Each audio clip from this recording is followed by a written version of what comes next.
देवकी नंदन खत्री द्वारा लिखा गया उपन्यास चंद्रकांता बयान 1। शाम का वक्त है। कुछ कुछ सूरज दिखाई दे रहा है। सुनसान मैदान में एक पहाड़ी के नीचे दो शख्स, वीरेंद्र सिंह और तेज सिंह, एक पत्थर की चट्टान पर बैठकर आपस में बातें कर रहे हैं। वीरेंद्र सिंह की उम्र 21 या 22 वर्ष की होगी। यह नौगढ़ के राजा सुरेंद्र सिंह का इकलौता लड़का है। तेज सिंह राजा सुरेंद्र सिंह के दीवान जीत सिंह का प्यारा लड़का है और कुंवर वीरेंद्र सिंह का दिली दोस्त, बड़ा चालाक और फुर्तीला। कमर में सिर्फ खंजर बांधे, बगल में बटुआ लटकाए, हाथ में एक कमंद लिए बड़ी तेजी के साथ चारों तरफ देखता और इनसे बातें करता जाता है। इन दोनों के सामने एक घोड़ा कसा कसाया दुरुस्त पेड़ से बंधा हुआ है। कुंवर वीरेंद्र सिंह कह रहे हैं, भाई तेज सिंह, देखो, मोहब्बत भी क्या बुरी बला है जिसने इस हद तक पहुंचा दिया है। कई दफा तुम विजयगढ़ से राजकुमारी चंद्रकांता की चिट्ठी मेरे पास लाए और मेरी चिट्ठी उन तक पहुंचाई, जिससे साफ मालूम होता है कि जितनी मोहब्बत मैं चंद्रकांता से रखता हूँ उतनी ही चंद्रकांता मुझसे रखती है। हालांकि हमारे राज्य और उसके राज्य के बीच सिर्फ 5 कोस का फासला है, इस पर भी हम लोगों के लिए कुछ भी नहीं बन पड़ता। देखो, इस खत में भी चंद्रकांता ने यही लिखा है, जिस तरह बने जल्द मिल जाओ। तेज सिंह ने जवाब दिया, मैं हर तरह से आपको वहां ले जा सकता हूँ, मगर एक तो आजकल चंद्रकांता के पिता महाराजा जय सिंह ने महल के ऊपर चारों तरफ सख्त पहरा बैठा रखा है। दूसरे, उनके मंत्री का लड़का क्रूर सिंह उस पर आशिक हो रहा है। ऊपर से उसने अपने दोनों अय्यारों को, जिनका नाम नाजिम अली और अहमद खान है, इस बात की ताकीद करा दी है कि बराबर वे लोग महल की निगहबानी क्या करें, क्योंकि आपकी मोहब्बत का हाल क्रूर सिंह और उसके अय्यारों को बखूबी मालूम हो गया है। चाहे चंद्रकांता क्रूर सिंह से बहुत ही नफरत करती है और राजा भी अपनी लड़की अपने मंत्री के लड़के को नहीं दे सकता, फिर भी उसे उम्मीद बंधी हुई है और आपकी लगावट बहुत बुरी मालूम होती है। अपने बाप के जरिए उसने महाराज जयसिंह के कानों तक आपकी लगावट का हाल पहुंचा दिया है और इसी सबब से पहरे की सख्त ताकीद हो गई है। आपको ले चलना अभी मुझे पसंद नहीं, जब तक कि मैं वहां जाकर फसादियों को गिरफ्तार न कर लूं। इस वक्त मैं फिर विजयगढ़ जाकर चंद्रकांता और चपला से मुलाकात करता हूँ, क्योंकि चपला अय्यारा और चंद्रकांता की प्यारी सखी है और चंद्रकांता को जान से ज्यादा मानती है। सिवाय इस चपला के मेरा साथ देने वाला वहां कोई नहीं है। जब मैं अपने दुश्मनों की चालाकी और कार्रवाई देखकर लौटूं, तब आपके चलने के बारे में राय दूंगा। कहीं ऐसा ना हो कि बिना सुलझे बूझे काम करके हम लोग वहां गिरफ्तार हो जाएं। वीरेंद्र बोले, जो मुनासिब समझो करो। मुझको तो सिर्फ अपनी ताकत पर भरोसा है, लेकिन तुमको अपनी ताकत और अय्यारी दोनों का। तेज सिंह बोला, मुझे ये भी पता लगा है कि हाल ही में क्रूर सिंह के दोनों अय्यार नाजिम और अहमद यहाँ आकर पुनः हमारे महाराजा के दर्शन करके गए हैं। ना मालूम किस चालाकी से आए थे। अफसोस, उस वक्त मैं यहाँ नहीं था। वीरेंद्र ने कहा, मुश्किल तो ये है कि तुम क्रूर सिंह के दोनों अय्यारों को फंसाना चाहते हो और वे लोग तुम्हारी गिरफ्तारी की फिराक में है। परमेश्वर कुशल करे। खैर, अब तुम जाओ और जिस तरह बने चंद्रकांता से मेरी मुलाकात का बंदोबस्त करो। तेज सिंह फौरन उठ खड़े हुए और वीरेंद्र सिंह को वहीं छोड़ पैदल विजयगढ़ की तरफ रवाना हुए। वीरेंद्र सिंह भी घोड़े को दरख्त से खोलकर उस पर सवार हुए और अपने किले की तरफ चले गए। बयान 2। विजयगढ़ में क्रूर सिंह अपनी बैठक के अंदर नाजिम और अहमद दोनों अय्यारों के साथ बातें कर रहा है। क्रूर सिंह, देखो नाजिम, महाराज का तो ये ख्याल है कि मैं राजा होकर मंत्री के लड़के को कैसे दामाद बनाऊं, और चंद्रकांता वीरेंद्र सिंह को चाहती है। अब कहो कि मेरा काम कैसे निकले। अगर सोचा जाए कि चंद्रकांता को लेकर भाग जाऊं तो कहाँ जाऊं और कहाँ रहकर आराम करूं। फिर ले जाने के बाद मेरे बाप की महाराजा क्या दुर्दशा करेंगे।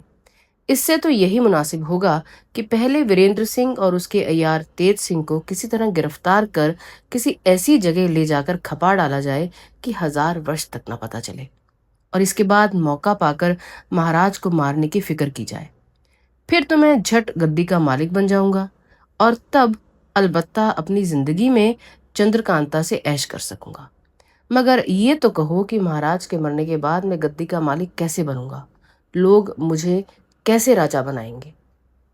नाजिम ने कहा, हमारे राजा के यहाँ बनिस्बत काफिरों के मुसलमान ज्यादा हैं उन सभी को आपकी मदद के लिए मैं राजी कर सकता हूँ और उन लोगों में कसम खिला सकता हूँ कि महाराज के बाद आपको राजा माने।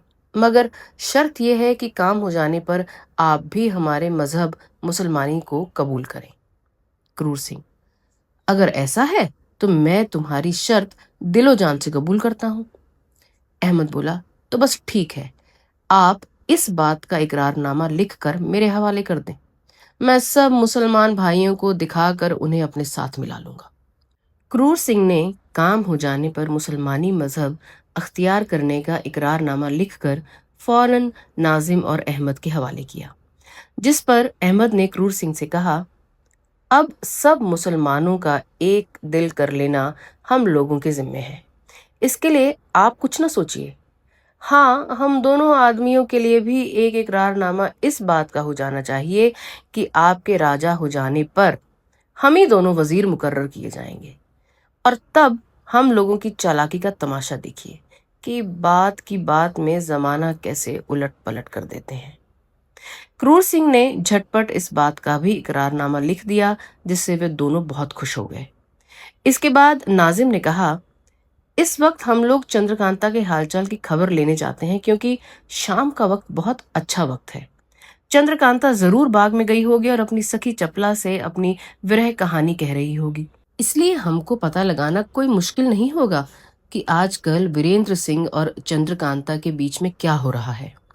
ये कहकर दोनों अय्यार क्रूर सिंह से विदा हुए। बयान 3। कुछ कुछ दिन बाकी है। चंद्रकांता, चपला और चंपा बाग में टहल रही हैं। भीनी भीनी फूलों की महक धीमी हवा के साथ मिलकर तबीयत को खुश कर रही है। तरह तरह के फूल खिले हुए हैं। बाग के पश्चिम की तरफ वाले आम के घने पेड़ों की बहार और उसमें से अस्त होते हुए सूरज की किरणों की चमक एक अजीब ही मजा दे रही हैं। फूलों की क्यारियों की रविशों में अच्छी तरह छिड़काव किया हुआ है और फूलों के दरख्त भी अच्छी तरह पानी से धोए हैं। कहीं गुलाब, कहीं जूही, कहीं बेला, कहीं मोती की क्यारियां अपना अपना मजा दे रही हैं। एक तरफ बाग से सटा हुआ ऊंचा महल और दूसरी तरफ सुंदर सुंदर बुर्जियां अपनी बहार दिखला रही हैं। चपला, जो चालाकी के फन में बड़ी तेज और चंद्रकांता की प्यारी सखी है, अपने चंचल हाव भाव के साथ चंद्रकांता को संग लिए चारों ओर घूमती और तारीफ करती हुई खुशबूदार फूलों को तोड़ तोड़ कर चंद्रकांता के हाथ में दे रही है। मगर चंद्रकांता को वीरेंद्र सिंह की जुदाई में सब बातें कम अच्छी मालूम होती हैं। उसे तो दिल बहलाने के लिए उसकी सखियां जबरदस्ती बाग में खींच लाई हैं। चंद्रकांता की सखी चंपा तो गुच्छा बनाने के लिए फूलों को तोड़ती हुई मालती लता के कुंज की तरफ चली गई, लेकिन चंद्रकांता और चपला धीरे धीरे टहलती हुई बीच के फव्वारे के पास जा निकली और उसकी चक्करदार टूटियों में से निकलते हुए जल का तमाशा देखने लगी। चपला बोली, ना मालूम चंपा किधर चली गई है। चंद्रकांता ने जवाब दिया, कहीं इधर उधर घूमती होगी। चपला ने कहा, 2 घड़ी से ज्यादा हो गया, तब से हम लोगों के साथ नहीं है। चंद्रकांता ने उधर देखते हुए कहा, देखो वह आ रही है। चपला बोली, इस वक्त तो उसकी चाल में फर्क मालूम होता है। इतने में चंपा ने आकर फूलों का एक गुच्छा चंद्रकांता के हाथ में दिया और कहा, देखिए ये कैसा अच्छा गुच्छा बनाकर लाई हूँ। अगर इस वक्त कुंवर वीरेंद्र सिंह होते तो इसको देख मेरी कारीगरी की तारीफ करते और मुझको कुछ इनाम भी देते। वीरेंद्र सिंह का नाम सुनते ही एकाएक चंद्रकांता का अजब हाल हो गया। भूली हुई बात फिर याद आ गई। कमल मुख मुरझा गया। ऊंची ऊंची सांसें लेने लगी, आंखों से आंसू टपकने लगे। धीरे धीरे कहने लगी, ना मालूम विधाता ने मेरे भाग्य में क्या लिखा है। ना मालूम मैंने उस जन्म में कौन से ऐसे पाप किए हैं जिनके बदले ये दुख भोगना पड़ रहा है। देखो पिता को क्या धुन समाई है, कहते हैं चंद्रकांता को कुंवारी ही रखूंगा। हाय, वीरेंद्र के पिता ने शादी करने के लिए कैसी कैसी खुशामदें की, मगर दुष्ट क्रूर सिंह के बाप कुपत सिंह ने उसको कुछ ऐसा बस में कर रखा है कि कोई काम नहीं होने देता, और उधर कमबख्त क्रूर अपनी ही लसी लगाना चाहता है। एकाएक चपला ने चंद्रकांता का हाथ पकड़कर जोर से दबाया, मानो चुप रहने का इशारा किया हो। चपला के इशारे को समझकर चंद्रकांता चुप हो गई और चपला का हाथ पकड़कर फिर बाग में टहलने लगी, मगर अपना रुमाल उसी जगह जानबूझकर गिराती गई। थोड़ी दूर आगे बढ़कर उसने चंपा से कहा, सखी देख तो फव्वारे के पास कहीं मेरा रुमाल गिर पड़ा है। चंपा रुमाल लेने फव्वारे की तरफ चली गई। तब चंद्रकांता ने चपला से पूछा, सखी बोलते समय तुम मुझे एकाएक रोक क्यों गई। चपला ने कहा, मेरी प्यारी सखी, मुझको चंपा पर शुभा हो गया है। उसकी बातों और चितवनों से मालूम होता है कि वह असली चंपा नहीं है। इतने में चंपा ने रुमाल लाकर चपला के हाथ में दे दिया। चपला ने चंपा से पूछा, सखी कल रात को मैंने तुझको जो कहा था सो तूने किया? चंपा बोली, नहीं मैं तो भूल गई। तब चपला ने कहा, भला वह बात तो याद है या वो भी भूल गई? चंपा बोली, बात तो याद है। तब फिर चपला ने कहा, भला दोहरा के मुझसे कह तो सही, तब मैं जानूं कि तुझे याद है। इस बात का जवाब ना देकर चंपा ने दूसरी बात छेड़ दी, जिससे शक की जगह यकीन हो गया कि ये चंपा नहीं है। आखिर चपला ही कहकर, मैं तुझसे एक बात कहूंगी। चंपा को एक किनारे ले गई और कुछ मामूली बातें करके बोली, देख तो चंपा, मेरे कान से कुछ बदबू तो नहीं आती, क्योंकि कल से कान में दर्द है। नकली चंपा चपला के फेर में पड़ गई और फौरन कान सूंघने लगी। चपला ने चालाकी से बेहोशी की बुकनी कान में रखकर नकली चंपा को सूंघा दी, जिसको सूंघते ही चंपा बेहोश होकर गिर पड़ी। चपला ने चंद्रकांता को पुकार कर कहा, आओ सखी, अपनी चंपा का हाल देखो। चंद्रकांता ने पास आकर चंपा को बेहोश पड़ी हुई देख चपला से कहा, सखी कहीं ऐसा न हो कि तुम्हारा ख्याल धोखा ही निकले और पीछे चंपा से शर्माना पड़े। नहीं, ऐसा नहीं होगा, कहकर चपला चंपा को पीठ पर लाद फव्वारे के पास ले गई और चंद्रकांता से बोली, तुम फव्वारे से चुल्लू भर पानी लाकर इसके मुंह पर डालो, मैं धोती हूँ। चंद्रकांता ने ऐसा ही किया और चपला खूब रगड़ रगड़ कर उसका मुंह धोने लगी। थोड़ी देर में चंपा की सूरत बदल गई और साफ नाजिम की सूरत निकल आई। देखते ही चंद्रकांता का चेहरा गुस्से से लाल हो गया और वह बोली, सखी इसने तो बड़ी बेअदबी की है, देखो तो अब मैं क्या करती हूँ। कहकर चपला नाजिम को फिर पीठ पर लाद कर बाग के एक कोने में ले गई, जहां बुर्ज के नीचे एक छोटा सा तहखाना था। उसके अंदर बेहोश नाजिम को ले जाकर लिटा दिया और अपने अयारी के बटुए में से मोमबत्ती निकालकर जलाई।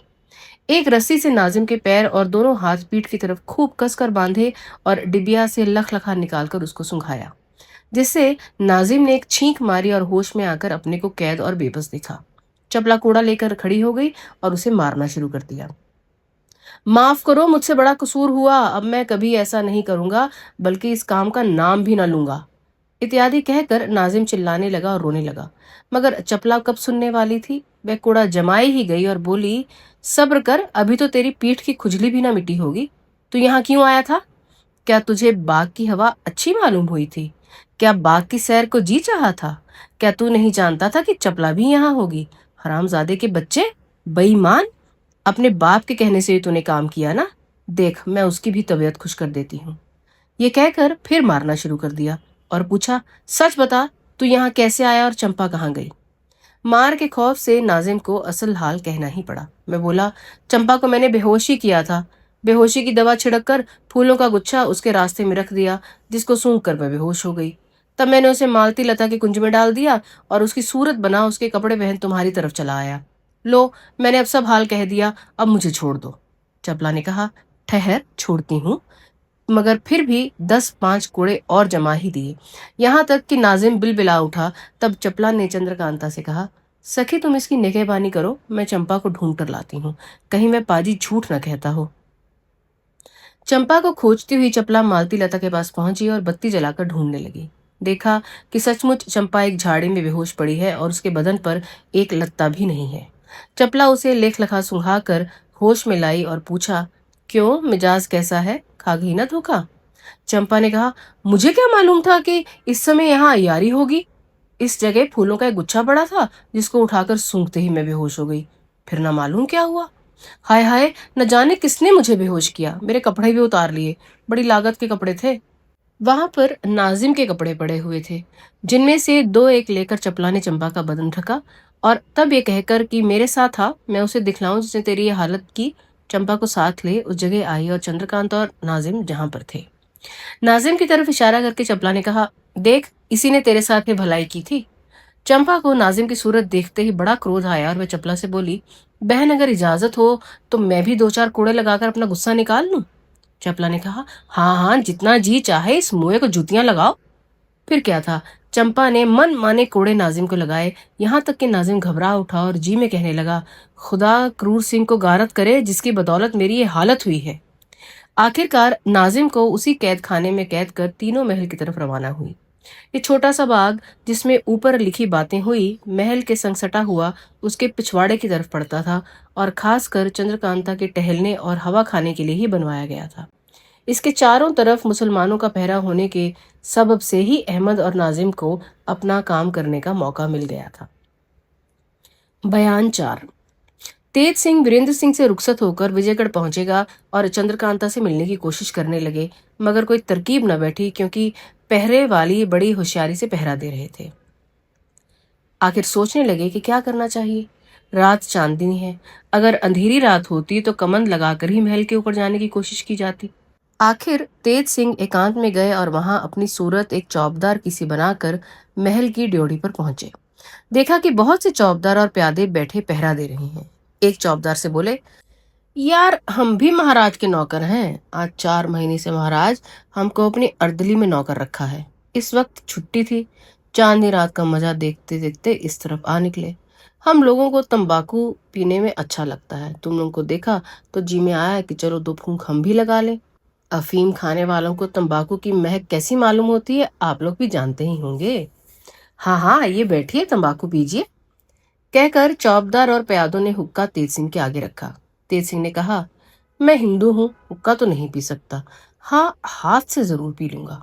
ये कहकर चिलम उतार ली और पीने लगे। उन्होंने 2 फूंक तंबाकू के नहीं पिए थे कि खांसना शुरू किया।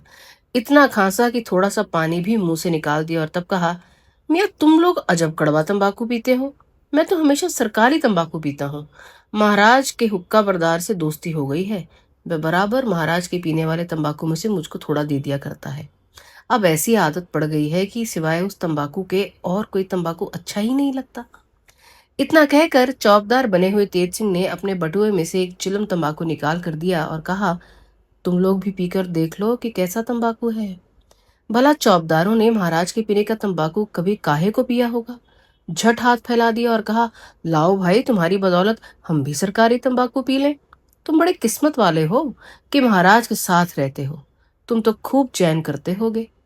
ये नकली चौबदार तेज सिंह के हाथ से तंबाकू ले लिया गया और खूब दोहरा जमाकर तेज सिंह के सामने लाए। तेज सिंह ने कहा, तुम सुलगाओ, फिर मैं भी ले लूंगा। अब हुक्का गुड़गुड़ाने लगे और साथ ही गप्पे भी उड़ने लगी। थोड़ी ही देर में सब चौबदार और प्यादों का सर घूमने लगा, यहाँ तक कि झुकते झुकते सब औंधे होकर गिर पड़े और बेहोश हो गए। अब क्या था, बड़ी आसानी से तेज सिंह फाटक के अंदर घुस गए और नजर बचाकर बाग में पहुंचे। देखा कि हाथ में रोशनी लिए सामने से एक लौंडी चली आ रही है। तेज सिंह ने फुर्ती से उसके गले में कमंद डाली और ऐसा झटका दिया कि वह चू तक न कर सकी और जमीन पर गिर पड़े। तुरंत उसे बेहोशी की बुकनी सुंघाई और जब बेहोश हो गई तो उसे वहां से उठाकर किराने ले गए। बटुए के सामान में से निकाल मोमबत्ती जलाई और सामने आईना रख अपनी सूरत उसी के जैसी बनाई। उसके बाद उसको वहीं छोड़ उसी के कपड़े पहनकर महल की तरफ रवाना हुए और वहां पहुंचे जहां चंद्रकांता, चपला और चंपा 10-5 लौंडियों के बीच बैठकर बातें कर रही थी। लौंडी की सूरत बनाए हुए तेज सिंह भी एक किनारे जाकर बैठ गए। तेज सिंह को देख चपला बोली, क्यों केतकी, जिस काम के लिए मैंने तुझे भेजा था, क्या वह काम तू कर आई जो चुपचाप आकर बैठ गई है। चपला की बात सुन तेज सिंह को मालूम हो गया कि जिस लौंडी को मैंने बेहोश किया है और जिसकी सूरत बनाकर आया हूं उसका नाम केतकी है। नकली केतकी बोली, हाँ काम तो करने गई थी, मगर रास्ते में एक नया तमाशा देख तुमसे कुछ कहने के लिए लौट आई हूँ। चपला बोली, ऐसा, अच्छा तूने क्या देखा, कह तो।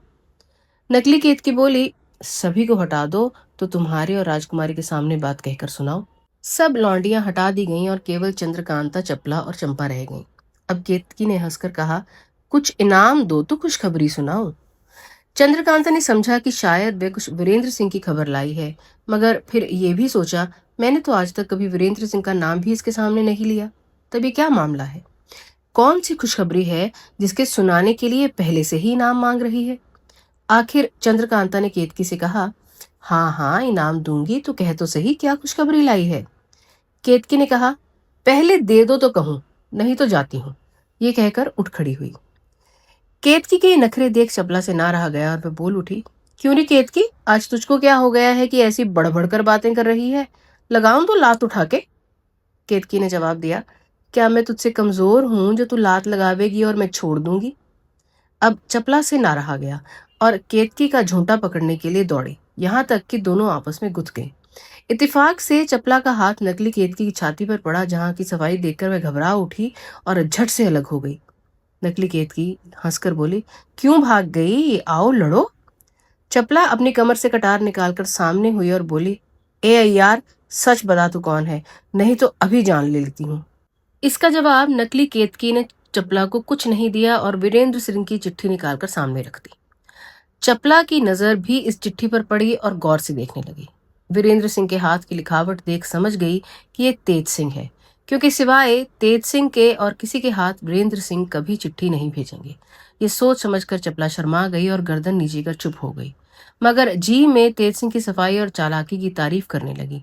बल्कि सच तो ये है कि तेज सिंह की मोहब्बत ने उसके दिल में जगह बना ली। चंद्रकांता ने बड़ी मोहब्बत से वीरेंद्र सिंह का खत पढ़ा और तब तेज सिंह से बातचीत करने लगी। चंद्रकांता बोली, क्यों तेज सिंह, उनका मिजाज तो अच्छा है। तेज सिंह बोला, मिजाज क्या, खाक अच्छा होगा, खाना पीना सब छूट गया, रोते रोते आंखें सूज गई, दिन रात तुम्हारा ध्यान है, बिना तुम्हारे मिले उनको कब आराम है। हजार समझाता हूँ मगर कौन सुनता है। कभी उसी दिन तुम्हारी चिट्ठी लेकर मैं गया था, आज उनकी हालत देख फिर यहाँ आना पड़ा। कहते थे मैं खुद चलूंगा, किसी तरह समझा बुझाकर यहाँ से आने से रोका और कहा कि आज मुझको जाने दो, मैं जाकर वहां बंदोबस्त कराऊं, तब तुमको ले चलूंगा, जिससे किसी तरह का नुकसान ना हो। चंद्रकांता बोली, अफसोस तुम उनको अपने साथ न लाए, कम से कम मैं उनके दर्शन तो कर लेती। देखो यहाँ क्रूर सिंह के दोनों अय्यारों ने कितना ऊधम मचा रखा है कि कुछ कहा नहीं जाता। पिताजी को मैं कितना रोकती और समझाती कि क्रूर सिंह के दोनों अय्यार मेरे दुश्मन हैं, मगर महाराज कुछ नहीं सुनते, क्योंकि क्रूर सिंह ने उनको अपने वश में कर रखा है। मेरी और कुमार की मुलाकात का हाल बहुत कुछ बढ़ा चढ़ाकर महाराज को ना मालूम किस तरह समझा दिया है कि महाराज उसे सच्चों का बादशाह समझ गए हैं। वह हरदम महाराज के कान भरता रहता है। अब वे मेरी कुछ भी नहीं सुनते। हाँ, आज बहुत कुछ कहने का मौका मिला है, क्योंकि आज मेरी प्यारी सखी चपला ने नाजिम को इस पिछवाड़े वाले बाग में गिरफ्तार कर लिया है। कल महाराज के सामने उसको ले जाकर तब कहूंगी कि आप अपने क्रूर सिंह की सच्चाई को देखिए। अगर मेरे पहरे पर मुकर्रर किया ही था तो बाग के अंदर आने की इजाजत किसने दी थी। ये कहकर चंद्रकांता ने नाजिम के गिरफ्तार होने और बाग के तहखाने में कैद होने का सारा हाल तेज सिंह से कह सुनाया। तेज सिंह चपला की चालाकी सुनकर हैरान हो गए और मन ही मन उसको प्यार करने लगे, पर कुछ सोचने के बाद बोले, चपला ने चालाकी तो खूब की मगर धोखा खा गई।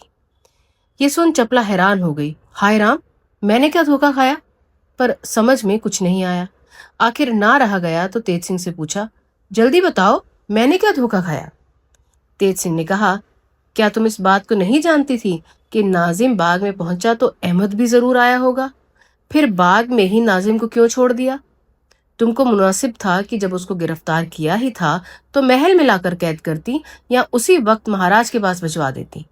अब जरूर अहमद नाजिम को छुड़ा ले गया होगा। इतनी बात सुनते ही चपला के होश उड़ गए और बहुत शर्मिंदा होकर बोली, सच है, बड़ी भारी गलती हुई, इसका किसी ने ख्याल नहीं किया। तेज सिंह बोला, और कोई क्यों ख्याल करता? तुम तो चालाक बनती हो, अय्यारा कहलाती हो, इसका ख्याल तुमको होना चाहिए कि दूसरों को? खैर, जाके देखो वह है या नहीं। चपला दौड़ी हुई बाग की तरफ गई। तहखाने के पास जाते ही देखा कि दरवाजा खुला पड़ा है। बस फिर क्या था, यकीन हो गया कि नाजिम को अहमद छुड़ा ले गया है। तहखाने के अंदर जाकर देखा तो खाली पड़ा हुआ था। अपनी बेवकूफ़ी पर अफसोस करती हुई लौट आई और बोली, क्या कहूँ, सचमुच अहमद नाजिम को छुड़ा ले गया। अब तेज सिंह ने छेड़ना शुरू कर दिया। बड़ी अय्यार बनती थी, कहती थी हम चालाक हैं, होशियार हैं, ये हैं वो हैं। बस एक अदने अय्यार ने नाकों में दम कर डाला। चपला झुंझला उठी और चिढ़कर बोली, चपला नाम नहीं जो अब की बार दोनों को गिरफ्तार कर इसी कमरे में लाकर बेहिसाब जूतियां न लगाऊं। तेज सिंह ने कहा, बस तुम्हारी कारीगरी देखी गई, अब देखो मैं कैसे एक एक को गिरफ्तार कर अपने शहर में ले जाकर कैद करता हूँ। इसके बाद तेज सिंह ने अपने आने का पूरा हाल चंद्रकांता और चपला से कह सुनाया और ये भी बतला दिया कि फलां जगह पर मैं केतकी को बेहोश कर डाल आया हूँ, तुम जाकर उसे उठा लाना। उसके कपड़े मैं न दूंगा, क्योंकि इसी सूरत में बाहर जाऊंगा। देखो, सिवाय तुम तीनों को ये हाल किसी और को न मालूम हो, नहीं तो सब काम बिगड़ जाएगा। चंद्रकांता ने तेज सिंह से ताकीद की, दूसरे तीसरे दिन तुम जरूर यहाँ आया करो, तुम्हारे आने से हिम्मत बनी रहती है। बहुत अच्छा, मैं ऐसा ही करूंगा, कहकर तेज सिंह चलने को तैयार हुआ। चंद्रकांता उसे जाते देख रोकर बोली, क्यों तेज सिंह, क्या मेरी किस्मत में कुमार की मुलाकात नहीं बदी है? कहते ही गला भर आया और वे फूट फूट कर रोने लगी। तेज सिंह ने बहुत समझाया और कहा कि देखो, ये सब बखेड़ा इसी वास्ते किया जा रहा है जिससे तुम्हारी उनसे हमेशा के लिए मुलाकात हो। अगर तुम ही घबरा जाओगी तो कैसे काम चलेगा? बहुत अच्छी तरह समझा बुझा कर चंद्रकांता को चुप कराया, तब वहां से रवाना हो केतकी की सूरत में दरवाजे पर आया। देखा तो 2-4 प्यादे होश में आए हैं, बाकी चित्त पड़े हैं। कोई औंधा पड़ा है, कोई उठा है मगर फिर झुका ही जाता है। नकली केतकी ने डबट कर दरबानों से कहा, तुम लोग पहरा देते हो या जमीन सूंघते हो? इतनी अफीम क्यों खाते हो कि आंखें नहीं खुलती? और सोते हो तुम मुर्दों से बाजी लगाकर। देखो, मैं बड़ी रानी से कहकर तुम्हारी क्या दशा कराती हूँ। जो चौबदार होश में आ चुके थे केतकी की बात सुनकर सन्न हो गए और लगे खुशामद करने। देखो केतकी, आज माफ कर दो। आज एक नालायक सरकारी चौबदार ने आकर धोखा देकर ऐसा जहरीला तंबाकू पिला दिया कि हम लोगों की ये हालत हो गई। उस पाजी ने तो जान से मारना चाहा था, अल्लाह ने बचा लिया, नहीं तो मारने में क्या कसम छोड़ी थी। देखो, रोज तो ऐसा नहीं होता ना, आज हम धोखा खा गए। अब हाथ जोड़ते हैं, अब कभी ऐसा देखो तो जो चाहे सजा देना। नकली केतकी ने कहा, अच्छा आज तो छोड़ देती हूँ, मगर खबरदार जो फिर कभी ऐसा हुआ। ये कहते हुए तेज सिंह बाहर निकल गए। डर के मारे किसी ने यह भी ना पूछा कि केतकी, तू कहाँ जा रही है? तो दोस्तों, आज हमारी इस मुलाकात को हम यहीं समाप्त करते हैं। जल्द ही लेकर आऊंगी आपके लिए इसी मज़ेदार रोमांचक किताब का दूसरा एपिसोड। मैं हूँ रोशनी और आप सुन रहे हैं बातचीत विद रोशनी।